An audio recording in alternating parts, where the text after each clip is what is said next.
The sun shone brightly over the meadow as Class 1 of Sunny Meadows Woodland School set off for their first trip to the Shadow Woods.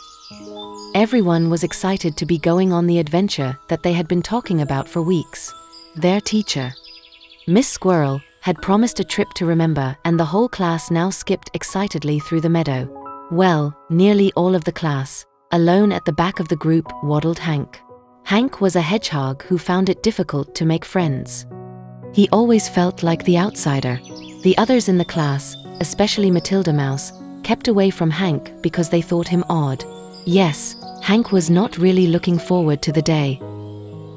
The journey to the Shadow Woods was longer than expected because Mr. Mole's tunnel train was broken. Indeed, Mr. Mole was there waving them off before he got back to work. This just made Miss Squirrel happier though, as she could talk to the children about all the wonderful flowers that filled Sunny Meadow. There was color everywhere. It looked as if a rainbow had crashed into the field. However, at the edge of the meadow, not everyone was looking at the flowers. Soon though, the Shadow Woods were upon them, and something that looked small from far away suddenly grew very large before them. Each member of the class gave a slow gulp. Matilda Mouse, Rachel Rabbit, Wendy Weasel, and Ralph Raccoon. The biggest gulp came from Hank. He was nervous enough before they got to the woods and didn't have a friend to hold on to. Matilda pretended to be brave, however, and ran on ahead, compelling her friends to join her. Miss Squirrel was not happy about that, and so she shouted for Matilda to come back. Then off she chased after her. Soon the whole class followed, and before they knew it, they were right in the middle of the woods. Now, instead of bright sunshine, only shadows scattered before them. The class stopped, their little mouths open in awe and wonder. Miss Squirrel was still chasing Matilda, though, and did not notice that she had left the little ones behind. Rachel Rabbit, Wendy Weasel, and Ralph Raccoon all held pause as they looked around them. 3 very small friends. And Hank. The only noise now in the woods was silence. Suddenly, everyone got a fright as behind them Matilda Mouse jumped from behind a berry bush and shouted "Biko!" as loudly as she could. After they all had stopped shaking, her friends laughed. All except Hank. "Silly Hank," said Matilda, "you are just no fun." However, before Hank could reply, another noise made everyone turn around.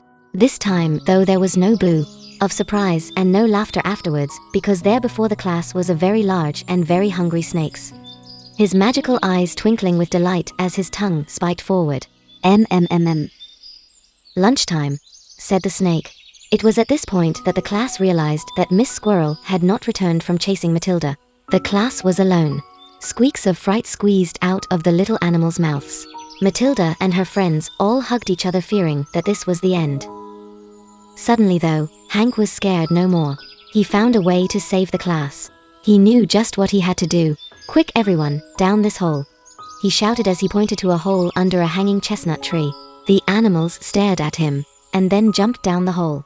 Hank followed, only to be stopped by Matilda, who looked very angry. "Hank, we are trapped now, you foolish hog."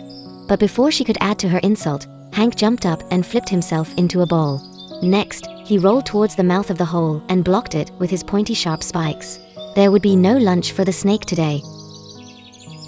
Later, back at school, Miss Squirrel was telling the head teacher, Mr. Owl, about what had happened and how the snake had fled Hank's pointy spikes. After the snake had slithered away, the class had quickly returned to school, and each one had thanked their new friend Hank. Matilda gave him a big hug and apologized for what she had called him before. Hank was not odd, he was a hero and her new best friend. Hank, who was still unused to lots of attention, turned pink and popped into a ball as all his new friends cheered him.